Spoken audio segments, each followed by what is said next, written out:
ఉచితమైన కృపను బట్టి గతకాలమంతా దేవుడు మనల్ని ఎంతగానో కాచి కాపాడి మరలా తిరిగి 12వ నెలలో మొదటి ఆదివారం ఇటు రీతిగా దేవుడిని స్తుతించడానికి ప్రభు మనకి చూపిన కృపను బట్టి దేవుని నామానికి మహిమ కలుగునుగాక. హల్లెలూయా, హల్లెలూయా, హల్లెలూయా.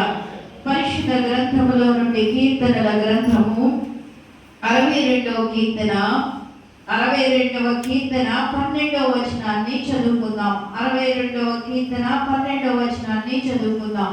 ప్రభువా, మనుష్యులందరికీ వారి వారి క్రియల చొప్పున నీవే ప్రతిఫలం ఇచ్చుచున్నావు, కాగా కృప చూపుట నీది. చదవబడిన వాక్యము కొరకు చిన్న ప్రార్థన చేసుకుందాం. పరిశుద్ధుడా, జీవాధిపతి, జీవము కలిగిన మా తండ్రి, నీ పరిశుద్ధమైన నామానికై వందనాలు, స్తోత్రాలు నాయన. వాక్యము నీది, బిడ్డలు నీ వారు, సంఘము నీది. ఇదిగో నీ బిడ్డలు ఇచ్చిన సాక్ష్యాన్ని నీ విన్నావు. పసి బిడ్డలను కాపాడావు, కృప చూపావు, క్షేమముగా వారి మృక్కుబడి చెల్లించుకోవడానికి నీ వారికి సహాయం చేస్తావు నాయన. అదే రీతిగా మరి తల్లి బలహీనతలో ఉన్నప్పుడు తన బలహీనత నుండి లేవనెత్తి బలపరచావు. ఒక యవన బిడ్డ గర్భవతిగా ఉండి తండ్రి లేడు, భర్త సరైన వాడు కాదు నాయన. ప్రేమించి నీవు ఇద్దరు కుమారులనిచ్చావు. కష్టకాలంలో నాయన శుభకార్పునిచ్చి చక్కని బిడ్డనిచ్చి వారిని క్షేమముగా గృహానికి చేర్చావు నాయన. ఏది ఏమైనా సమస్తమును చూస్తున్న దేవుడు నీవే, సమస్తమును చేసే దేవుడు నీవే. కాబట్టి కృప చూపుట నీది. ఎందుకనంటే ప్రభా, ఏ కృప నీ యొద్ద ఉన్నదో ఆ కృపను బట్టి మేము బ్రతకడానికి, ఆ కృపను మేము పొందుకోవడానికి నేను విలువని ఎడబాయి జీవితంలో నీ బిడ్డలుగా మీరు మాకు దయచేసి మాతో మీరుండి నీ సన్నిధి మాకు తోడుగా ఉంచి మీరు సహాయం చేయమని యేసు నీ ఉన్నతమైన నామములో అడిగి వేడుకొనుచున్నాము తండ్రి, ఆమేన్.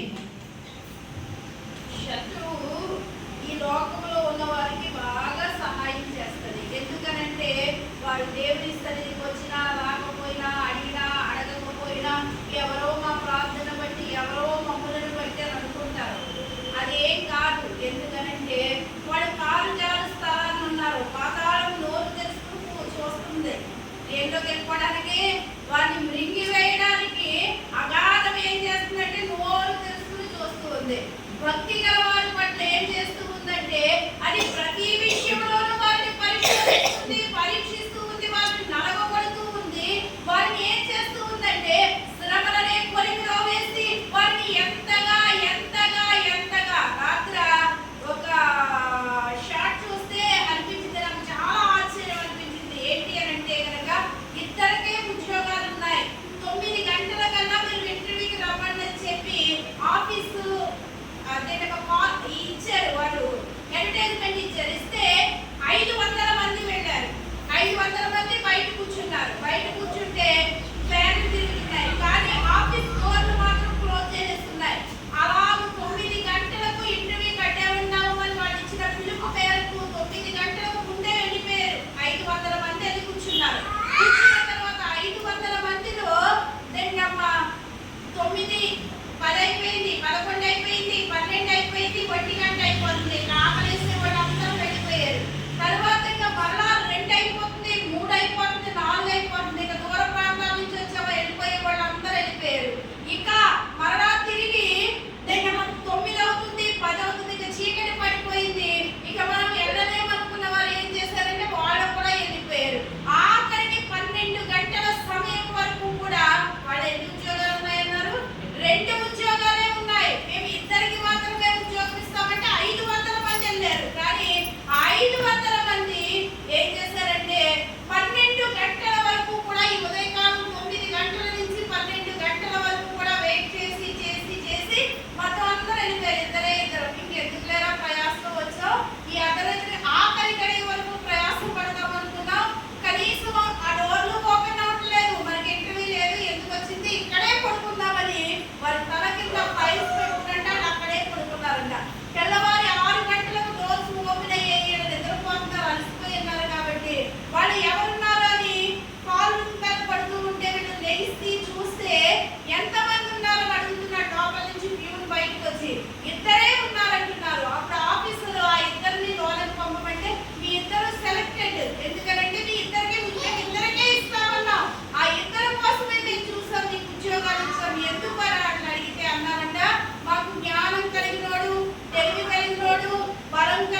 అందుకే నేను చెప్పట్లేదండి, ఆడపిల్లల కన్నా తల్లిదండ్రులకు ఎప్పుడు 5 స్టార్ గుడ్డే. ఎందుకనంటే దేవుడు ఆ కృప, ఆ ప్రేమ మొదట తల్లిలో ఉంది. ఆ తల్లిలో నుండి ఆ పిల్లలలోనికి వస్తుంది, ఆ పిల్లలలో నుండి పిల్లలలోనికి వస్తుంది. ఈ ప్రేమ ఎక్కడి నుంచి వస్తుంది అంటే బయట నుంచి వస్తుంది. కాబట్టి ఇది అతుక్కోదు, కలవదు, కానీ ఉన్నది తీసుకుంటేది స్వాచ్ఛాన్ని అంతే. కాబట్టి ఆడపిల్లలైనా ఏమీ లేదు, ఆడ మగ కన్నా భేదము ఒక్కటి మాత్రమే ఉంది తప్ప పిల్లల విషయంలో పిల్లలందరూ కూడా ఒక్కటే. నేను ఎప్పుడు వరకు ఎందుకు నోరిపోలేదో తెలుసా, ఇది ఆడపిల్లలు తప్పు కాబట్టి అలా చెప్తుందని అంటారని నేను ఎప్పుడు ఆ ప్రస్తావన నేను మీ దగ్గరకు తీసుకుని రాలేదు. కానీ ఆడపిల్లల కన్నా తల్లిదండ్రులు చాలా ధన్యులు. ఈ కాలంలో దుఃఖపడవలసిన పని ఏమీ లేదు. కాబట్టి పరిశుద్ధ గ్రంథములో మనం చదువుకున్నటువంటి వాక్యంలోనికి వెళ్ళిపోదాం. ఎందుకనంటే ప్రార్థన ఏ విధముగా చేసినా దేవుడు సహాయం చేస్తాడు. నేను నిన్న చెప్పాను, ఎవరి ప్రార్థన అయినా దిక్కులేని స్థితిలో ఉన్నప్పుడు వారి ప్రార్థన న్యాయమైనదన్నప్పుడు ప్రార్థనకు సహాయం చేస్తాడు. కానీ అంత మాత్రము చేత మనము దేవుని సన్నిధికి మాత్రం చేరలేము. కానీ ప్రార్థన ఎలాగూ ఉండాలి అని అంటే క్రియలకు తగినట్లుగా ఉండాలి. అందుకనే దావీదు ఎన్నో విషయాలు చెప్పుకుంటూ వచ్చి అంటూ ఉన్నాడు. ఏమంటున్నాడో తెలుసా? ప్రభువా, మనుష్యులందరికీ వారి వారి క్రియల చొప్పున నీవే ప్రతిఫలం ఇచ్చుచున్నావు, కాగా కృప చూపుట నీది. ప్రతిఫలం ఎక్కడుందండి? ప్రతిఫలం ఎక్కడుంది? దేవుని సన్నిధిలో నీ మీదైనా నా మీదైనా కనికరపడి దేవుడు మనకి సహాయం చేయాలి అని అంటే గనక దేవుని కృప వలన మాత్రమే దొరుకుతుంది. ఆ క్రియలు దేవుని సన్నిధిలో ఎలా ఉన్నాయో దేవుడు వారిని పరిశీలన చేస్తాడు, పరీక్షిస్తాడు, పరిశోధిస్తాడు. ఆ తరువాత ప్రతిఫలముగా పొందబోయే బహుమానాన్ని ఇస్తాడు. ఒక రాజు ఉన్నాడంట రాజ్యములో. ఆ రాజుకి 3 మంత్రులు ఉన్నారంట. రాజ్యము సుభిక్షముగా సాగిపోతూ ఉంది. అటువంటి పరిస్థితులలో రాజుకు ఒక అనుమానం వచ్చిందంట. నా రాజ్యంలో ఉన్న 3 మంత్రులు నన్ను ప్రేమిస్తున్నారా లేదా, వారి ప్రేమలో ఏమైనా లోపం కలిగిందా అని ఒక పరీక్ష కొరకు రాజు అన్నాడంట. నిజముగా మీరు నన్ను ప్రేమిస్తే గనక అరణ్యానికి వెళ్ళి నేను తినే నాకు ఇష్టమైనటువంటి ఫలములన్నీ మీరు సమకూర్చుకుని తండ్రి, నేను నాకు ఏది ఇష్టమో అది తింటాను, ఆ ఫలాన్ని మీ ప్రేమ ఎంత ఉందో నేను చూస్తాను అని అన్నాడంట. అంటే 3, ఒకడు చాలా దూరము అడవి లోపల కంటే వెళ్ళిపోయాడంట. వెళ్ళి ఫలించిన ప్రతి చెట్టును ఎక్కి పైన పరిపక్వమైనటువంటి ఫలాలు కోసుకుని సంచిలో వేసుకుంటూ ఉన్నాడు. అతని కళ్ళకు ఏది ఇంపుగా కనపడుతూ ఉందో, ఫలించింది అని అనిపిస్తూ ఉందో అది క్రింద పడ్డ వాటిని కాదు, చెట్టులున్న వాటిని కోసుకుని తన సంచిలో వేసుకుని వస్తూ ఉన్నాడు. రెండో వాడు అనుకుంటున్నాడంట, రాజు చెప్పడం అంటే చెప్పాడు కానీ తిట్టడం అంటే తిట్టాడు ఇట్లే అని చెప్పి వీడు అనుకుంటున్నాడంట, కుళ్ళిపోయి సగం పండి పండకుండా కాలుగా రాలిపోయిన పళ్ళన్నీ సంచి నిండా, ప్రతి చెట్టు కింద కష్టపడక్కర్లేకుండా ఎంతో దూరం వెళ్ళక్కర్లేకుండా ఆ ఫలాలు ఏరుకుని ఆ సంచిలో వేసుకుని తెచ్చుకున్నాడంట. మూడో వాడు అనుకుంటున్నాడంట, రాజు ఆ 2 తినేటప్పటికీ రాజు పని అయిపోతే ఇంకా నా సంచిని ఏం పరీక్షిస్తాడు అని చెప్పి ఏయో 4 ఆకులు, 4 అరవలు, 4 రాళ్ళు వేసుకుని సంచి నిండుగా కనపడాలని అసలు దూరం వెళ్ళకుండా వాడు సంచి నింపుకుని వస్తూ ఉన్నాడంట. రాజు వారి 3 వచ్చిన వెంటనే అన్నాడంట, చెరసాల నాయకుని పిలిచి ఈ 3 తీసుకెళ్లి చెరలో వేయండి అన్నాడంట. చెరలో వేయండి అంటే వీళ్ళు ఒకరి ముఖం ఒకరు చూసుకుంటున్నారు. అన్నారంట, నెల దినాల వరకు ఎవరి సంచితో వారిని ఒక్కొక్కరిని ఒక్కొక్క కారాగారంలోనికి మీరు పంపేసి నెల దినాల వరకు 30 దినాల వరకు వీరికి ఆహారం ఇవ్వవద్దు, నీళ్లు ఒక్కటి మాత్రమే ఇవ్వండి, వారు తెచ్చుకున్న ఆహారమే వారికి ఇవ్వండి అని చెప్పి ఆ చెరసాలలో వేయించేశాడంట. మొదటి వాడు చక్కగా రాజు క్షేమము కోరి శ్రేష్టమైన ఫలములు, చక్కగా ఫలించినటువంటి ఫలములను తీసుకొని వెళ్ళాడు. కాబట్టి వాడు హాయిగా తింటున్నాడు, చెరసాలలో వాడికి ఏమీ ఇబ్బంది లేదు. రెండవ వాడు కుళ్ళిపోయిన ఫలాలు పట్టుకెళ్ళాడు. ఆ కుళ్ళిపోయిన వాడు తింటున్నాడు కాబట్టి వాడికి జబ్బు చేసి 20 రోజులకు చచ్చిపోయాడు. మూడవ వాడు ఈ ఆకులు అరవలు పట్టుకెళ్ళి రాళ్ళు పట్టుకెళ్ళాడు. తినడానికి ఏముంది, ఆకులు తినడం వల్ల వాడికి అజీర్తి చేసి 15 రోజులకు వాడు చనిపోయాడు. ఈరోజు 30 దినాలైన తరువాత చెరసాల తలుపులు తీస్తే బయటకు శ్రేష్టమైన ఫలములు పట్టుకుని వెళ్ళిన వాడు తల ఎత్తుకుని చెరలో నుండి బయటకు వస్తూ ఉన్నాడు. దేవునిని ప్రేమించాం, దేవునిలో రక్షించబడ్డాం, దేవుని బిడ్డలమయ్యాం, దేవుని కొరకు స్వకీయ సామర్థ్యమయ్యామని అనుకుంటున్న చాలా మంది జీవితాలలో నేను చూస్తూ ఉన్నటువంటిది ఇదే. అందుకనే ఆఖరిగా ప్రకటన గ్రంథంలో కూడా ఇక్కడ దావీదే కాదు, మనుష్యులందరికీ వారి వారి క్రియల చొప్పున అని చెప్పడం. ప్రకటన గ్రంథము 2వ అధ్యాయము 2వ వచనంలో మొదటి సంఘమైనటువంటి ఎఫెసు సంఘమును గురించి మాట్లాడుతూ అంటూ ఉన్నాడు, నీ క్రియలను, నీ కష్టమును, నీ సహనమును నేను ఎరుగుదును. నీవు దుష్టులను సహింపనివనియు అపోస్తులను కాకయే అపోస్తులమని చెప్పుకుని వారిని పరీక్షించి వారిని అబద్ధికులను నీవు కనుగొంటివనియు నీవు సహనము కలిగిన నామము నిమిత్తము భారము భరించి అలయలేదనియు నేను ఎరుగుదును. అయినను మొదట నీకుండిన ప్రేమను నీవు వదిలితివి. నేను నీ మీద తప్పు ఒకటి మోపవలసి ఉన్నది. ఏం వదిలేస్తున్నారండి దేవుని పిల్లలు? దేవుని పిల్లలు ఏం వదిలేస్తున్నారు?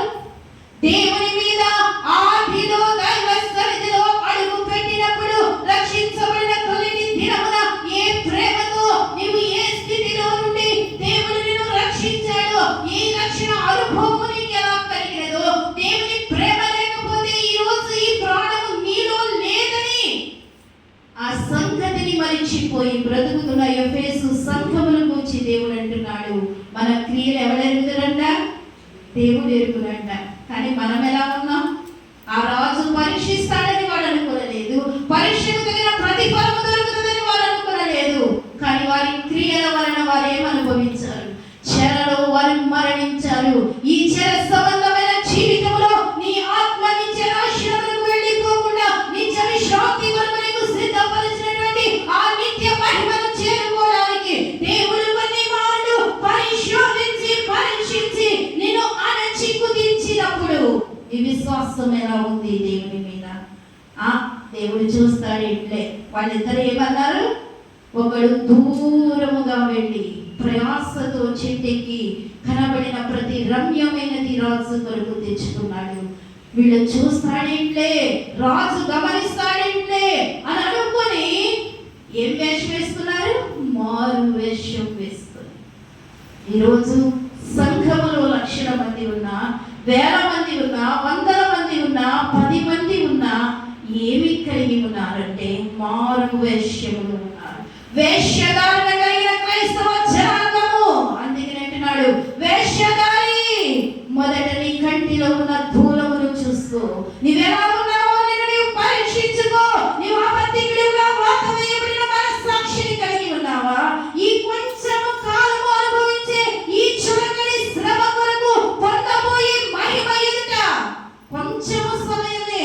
వాడు దూరం వెళ్ళడానికి బాధాన్ని భరించాడు, కష్టపడ్డాడు, చెట్టెక్కాడు, భరించిన ఫలాన్ని తెచ్చాడు. కొంచెమే శ్రమ, కానీ తరువాత దాన్ని ఏమనుభవించాడు? కూర్చున్న దినాలన్నీ కూడా తన ఫలాన్ని తను భుజించగలిగాడు. జీవము కలిగి బ్రతికి ఉండి చెరలో నుండి బయటకు వచ్చాడు. కొంచెము కాలమే మనకి శ్రమ నీతి నిమిత్తము, కానీ ఆ శ్రమ ముగిసిన వెంటనే దేవుడు వస్తాడు. ఈరోజు ఈ చులకని శ్రమ కొరకు అంతకంతకు కలిగించే మహిమ భారము విషయంలో దేవునికి ఎంతమంది వాత వేయబడిన మనస్సాక్షి కలిగి వారికున్న ప్రేమను దేవునిలో విడిచిపెట్టి తప్పుల మోసము చేసుకుని దేవుని మోసము చేస్తున్నామని అనుకున్నా వారి క్రియల యొక్క ఫలమును కోస్తూ ఉన్నారు. ఎంతో మంది క్రైస్తవ జనాంగాన్ని నేను చూస్తూ ఉంటాను. ఎందుకో తెలుసా? నిజమైతే నిజమని చెప్పండి, అబద్ధమైతే అబద్ధమని చెప్పండి. మొట్టమొదటి నీ నోట నుండి వచ్చే మాటే అబద్ధమాడినందుకు అపవాది దేవుని చేత తీర్పు తీర్చబడి జీవమనే కృపావరమును పోగొట్టుకుని మరణమనే శాపమును తనలోనికి తెచ్చుకున్నటువంటి అపవాదే బ్రతుకుతూ ఉన్నారు తప్ప నిత్య మహిమలోనికి వెళ్ళడానికి అబద్ధములకు జరగలేనటువంటి అపవాది సమర్థులుగానే నేను బ్రతుకుతున్నారు దేవుని. ఎంత కాలం? అందుకనే దావీదు అంటూ ఉన్నాడు, అబద్ధమును బట్టి వచ్చిన దోచుకునుడి చేత మీరేం పొందుతుడు అంటున్నాడు. మనం చూస్తే మనం చదువుకున్న కీర్తనలలో దోచుకునే వారు ఎక్కువైపోయారు, మోసము చేసే వారు ఎక్కువైపోయారు, వేశ్యగానులు ఎక్కువైపోయారు. దేవుని సంఘములో 10వ వచనంలో చూస్తే అంటున్నాడు, బలత్కారములకు నమ్మిక ఉంచుకుడి, దోచుకునుడి చేత గర్వపడుకుడి, ధనము హెచ్చినను దానిని లక్ష్య పెట్టకుడి. ఈరోజు సంఘాలలో ఇది ఎక్కువైపోయింది. నిజమైన భక్తి తక్కువైపోయింది. దేవుని బిడ్డలు కరువైపోయారు, దోచుకుంటూ ఉన్నారు. దేన్ని? దేవుని. దేవునికి ఏం తెలుసులే. ఆ రాజుకి ఏమొచ్చింది? అనుమానం వచ్చింది. వీరికి నా మీద ప్రేమ తక్కువైనట్టుగా ఉంది. అందుకే నేను వీరిని పరీక్షిస్తే వీరిలో నిజమైన వారెవరు? కొన్ని వారు పరీక్షిస్తాడు, పరిశోధిస్తాడు. మన దగ్గర ఏముంటది? నీతిమంతుల ఫలము వారి చుట్టూనే దాచి ఉంచుతాడు. ఆ సమయము పరిపూర్ణమైనప్పుడు మాత్రమే వారి ప్రయాసను చూచిన దేవుడు, వారి కష్టమును చూచిన దేవుడు, వారి శ్రమను చూచిన దేవుడు వారికి సహాయం చేస్తాడు. నేనే ఎక్కువ అడగను. నా విషయంలో అయితే కనుక నాకు నిజంగా అవసరమైనప్పుడే అడుగుతా, లేకపోతే నేను అట్లా జోలికను. కానీ ఎవరి కొరకైనా ప్రార్థించినప్పుడు మాత్రం దేవుడు తప్పక సహాయం చేస్తాడు. నేను నా కూతురు అన్నాను, నెల 500 సహోదరికి అన్నాను. అంటే నా కూతురు అబ్బే దేనికమ్మా ఎలా కుదురుతుంది అన్నట్టుగా మాట్లాడింది. కానీ నేను నిన్న ఆరాధన జరిగించుకుని ఇంటికి వెళ్ళేసరికి అంటుంది, నేను మొన్న చాలా డిస్టర్బెన్స్ లో వచ్చాను సిరి, అక్కడికి ఒక అమ్మాయిని తీసుకొని వెళ్ళింది అన్నాను కదా. అమ్మాయి కనీసం అంత దీన స్థితిలో, పేద స్థితిలో ఉందని ఆ తల్లి నాకు తెలియదు. ఆమె స్థితిని చూసినప్పుడు కనీసం పళ్ళు కూడా తీసుకెళ్ళలేదు, ఏమీ చేయలేదు. మరి ఒకసారి వెళ్దాం ఏమైనా తీసుకొని, నా పరిస్థితిని బట్టి నేను అలా వచ్చేసాను, నీకు ప్రతి నెల ఎగ్గొట్టి 1000 రూపాయలు వేస్తాను, నీవు ఆ డబ్బులు తీసుకొని వెళ్ళి ఆ సహోదరికి ఇచ్చేయి. కూర్చుని ప్రార్థన చేసే వారు ఎవరికి కనపడరు. సంఘములో వాక్యము చెప్పేవారు కనపడతారు, పాటలు పాడేవారు కనపడతారు, హడావిడిగా మందిరములో తిరిగేవారు కనపడతారు. కానీ కూర్చుండి దేవునికి విజ్ఞాపన చేసే బిడ్డలు ఎవరికి కనపడతారు? దేవునికి ఒక్కడికి మాత్రమే కనపడతారు. వారు ప్రవక్తలకు కూడా కనపడరు, వారు రాజులకు కూడా కనపడరు. అందుకనే అబ్రహామును పిలువమన్నప్పుడు వెళ్ళిపోయినప్పుడు, అబ్రహాము భార్యను తీసుకుని వెళ్ళిపోయినప్పుడు అన్యరాజు అబ్రహాము ఏడుస్తూ ఉన్నాడు, నాయన నా భార్యను తీసుకుని నువ్వు వెళ్ళమన్నా ప్రదేశము కూడా నేను వెళుతూ ఉంటే నా భార్యను వాళ్ళు తీసుకుని వెళ్ళానంటే దేవుడు వెళ్ళి అబీమెలెకుతో అంటున్నాడు, అతడు వేరొకరి ఆమె వేరొకరి భార్య సుమా, అతడు నీ నిమిత్తమై ప్రార్థన చేస్తూ ఉన్నాడు. కాబట్టి నీవు మూయబడిన గర్భములు తెరవబడతాయి. అతని భార్యను అతనికి ఇచ్చే, అతడు ప్రవక్త. అననీయకు కనబడలేదు సౌలు, కానీ అననీయ ఆ విషయంలో దేవుడు అంటూ ఉన్నాడు, అననీయ దగ్గరకు వెళ్ళి తార్సు వాడి ఇంటి అతిథి వీధిలో అక్కడ సౌలు అనబడి వాడు ఉన్నాడు, నీ వాడి దగ్గరకు వెళ్ళి విచారించమంటే ఇతరన్నా నేను ఎందుకు వెళ్ళాలి నామని అందరూ కానీ అతడు నా నామములో ప్రార్థన చేస్తూ ఉన్నాడు, అతడు ప్రార్థన చేస్తూ ఉన్నాడు. కనబడ్డాడా అననీయకు?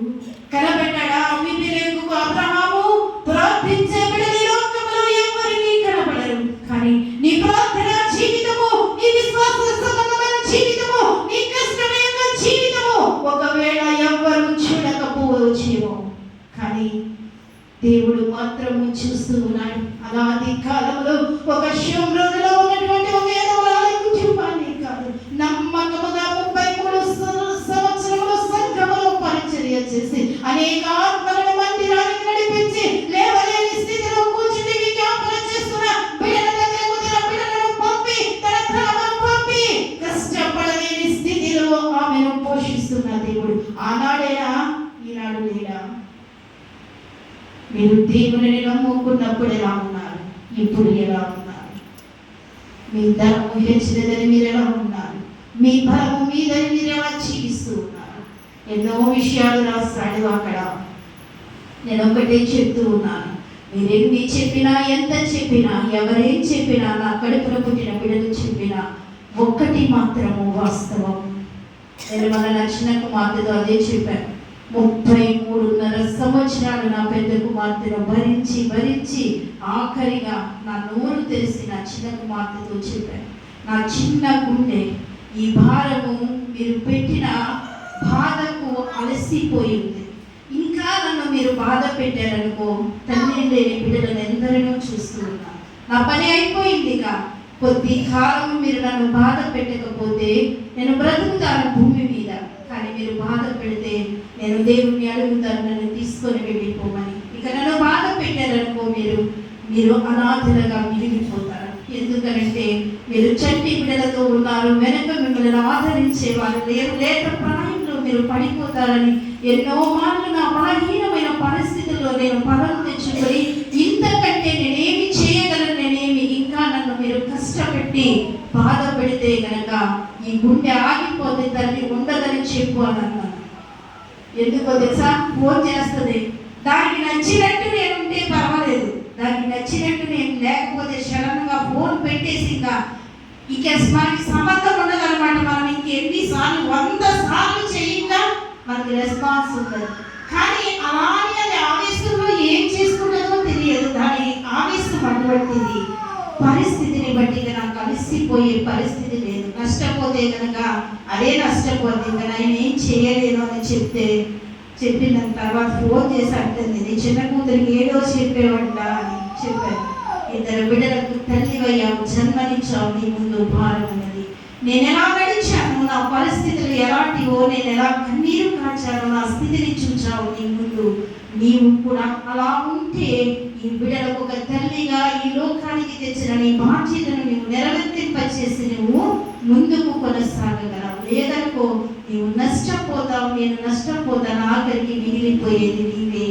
నీ బిడ్డని ఆలోచించుకో. ఎందుకనంటే మనం చెప్పవలసిన సమయంలో కొన్నింటిని చెప్పాలి, చెప్పకూడని సమయంలో చెప్పకూడదు. ఎందుకనంటే ఇంతవరకు భరించింది ఒకటి, ఇక మీదట భరించే శక్తి నాకు లేదు. ఎందుకనంటే నేను సంపూర్ణంగా దేవుని వైపు తిరపబడుతూ ఉన్నాను. కాబట్టి ఇక నా సమయం అయిపోతే నేను వెళ్ళిపోతాను. ఎందుకనంటే నాకు ఇక్కడ ఉండడం కూడా నాకు ఎంత మాత్రం ఇష్టం లేదు.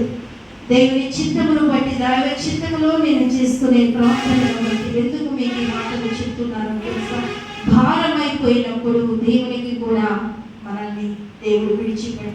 ఒక తల్లిగా ఇంతవరకు నేను విడిచిపెట్టలేదు నా బిడ్డను. ఇప్పటి వరకు నేను నడిపించుకుంటూనే వచ్చాను. తల్లి కంటే ఎక్కువ ఒక స్నేహ బంధముతో, నేను వాక్య బంధము చేత నేను రక్షించుకునే ఆత్మను నేను నడిపించుకున్నాను.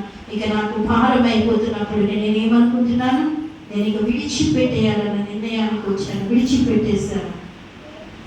దేవుడు కూడా నీ ప్రేమ ఎలా ఉందో, నీకు ప్రేమించి ఇచ్చినటువంటి కృపను బట్టి నీవు ఎలాగో దేవుని ప్రేమను పొందుతున్నావో, లేక దేవుని నీవు ప్రేమిస్తున్నావో, ఆ ప్రయాసకు తగిన ప్రతిఫలమే తప్ప వేరొకటి మనం పొందలేదు. మేము ప్రార్థన చేసినా దేవుడు ఇవ్వడు, నీ క్రియలు చేయటమైతే మేము ప్రార్థన చేయకపోయినా ఇవ్వడు. వారి వారి క్రియల చొప్పున. ఎందుకనంటే నీ క్రియలు నీ ఎదుట ఎలా ఉన్నాయో, దేవునికి నీకు మధ్యలో, ఆ రాజుకి ఆ మంత్రులకు మధ్యన ఉన్నటువంటి క్రియలు ఎలాగున్నావో దాన్ని బట్టి వారి జీవితం మనకు సాగింది. కాబట్టి మనం ఎలా ఉన్నాము, ఎవరికి వారే. ఎందుకంటే ఈ సంవత్సరాంతానికి వచ్చాం. నీ మొదటి ప్రేమను వదిలిపెట్టావా? ఒకప్పుడు దేవుడు నిన్ను నాకు అక్కర్లేదనుకుంటే ఆ రోజే ఈ ప్రాణం వెడలిపోనేమో. వెడలిపోతే ఇన్ని సంవత్సరాలు అన్ని నువ్వు చూడగలవా? ఇంత ప్రేమించి, ఇంత ఆయుష్కాలం గురించి ఇన్ని ఇచ్చి, ఇంతగా కృప చూపితే ఇంకా దేన్ని ప్రేమిన్నా? దేవుని కంటే దేన్ని కొంత ప్రయాసం అవ్వచ్చు, లోకం పని చేసుకుని దేవుని దగ్గర దేవుని కొరకు జీవించడం కష్టం అవ్వచ్చు. కానీ నీవు పడిన కష్టానికి, నీవు పడిన శ్రమకి, నీవు అనుభవించిన దానికి తగిన ప్రతిఫలమే ఎవరిది వారికే, ఇంకొకరికి ఎవరికి ఇవ్వడు. ఎందుకనంటే దేవుని చిత్తములో ఎవరికి వారిని పరీక్షించుకుందాం. ఎందుకనంటే మరలా దైవ చిత్తమైతే నూతన సంవత్సరం జీవము కలిగిన మా తండ్రి, నీ పరిశుద్ధమైన నామానికి వందనాలు. నిజమే ప్రభా, కొన్ని మార్లు ప్రేమించే మేమే మాకు భారమైపోయినప్పుడు మేము విడిచిపెడతాం. అదే రీతిగా రాజనుకుంటూ ఉన్నాడు, వీరి ప్రేమలో నాకు లోపము కనబడుతూ ఉన్నది, వీరి ప్రేమలో నాకు తప్పు కనబడుతూ ఉన్నది. వీరి క్రియలు ఎలా ఉన్నాయో నేను విచారిస్తే వీరు నిజముగా నన్ను ప్రేమిస్తున్నారు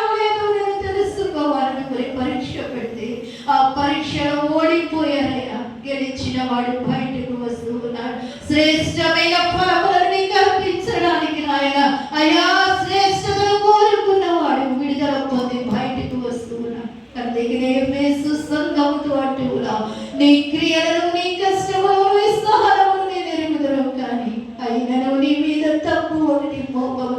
మొదట నీకుండిన ప్రేమను నీవు వదిలితివి.